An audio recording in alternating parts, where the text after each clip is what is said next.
त्याच्यामुळे तुम्हाला 4 तारखेला तुम्ही सर्वजण 10 वाजता तिकडे वेळेवरती हजर राहा. आज इथे कुणालने आणि सर्व त्याच्या सहकाऱ्यांनी तुमचं 1 दिवसाचं शिबिर इथे आयोजित केलेलं आहे. मी आता जे तुम्हाला आलोय तेवढंच सांगायला आलोय की ही गोष्ट तुम्ही सर्वांनी गांभीर्याने घेणं गरजेचं आहे.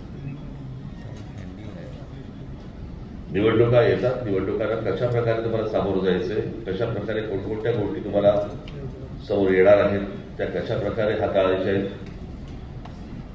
आणि तुमच्यासाठी काय काय करा. प्रसार माध्यमांशी तुम्ही नाही संवाद साधायचा. हा सोशल मीडिया यांच्याशी तुम्ही नका बोलू. कारण सध्या सगळ्यांनाच बंद करून टाकलेलं आहे. काही बोलतात. बरं ज्यांना नेमलंय त्याच्यासाठी त्यांच्याकडे हे कोणाहीकडे जातात. तुला काय वाटतं? त्याला काय वाटायचंय? बरं ते ऐकून मला काय वाटतं हे बघितलं बघा ना.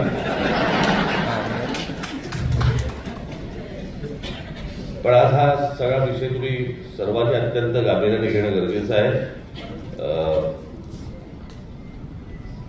कधी निवडणुका लागतील आता काही कल्पना नाही या गोष्टींची. ऑक्टोबर नोव्हेंबर वगैरे बोलतायत.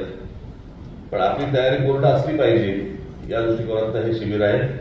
इथे मला सुद्धा यशवंत केलेला पण आले सोडून. आणि हा कुठे आपला योगेश आला. योगेश आहे.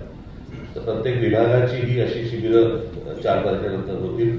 आज तुमच्याकडे सर्वांकडे पहिलं शिबिर आज होत आहे. तुम्हाला सर्वांना दयान त्याच्यानंतर कुणाल तुम्ही सर्वच जण तुम्हाला सर्वांना मनपूर्वक शुभेच्छा देण्यासाठी म्हणून मी आज आलो. धन्यवाद.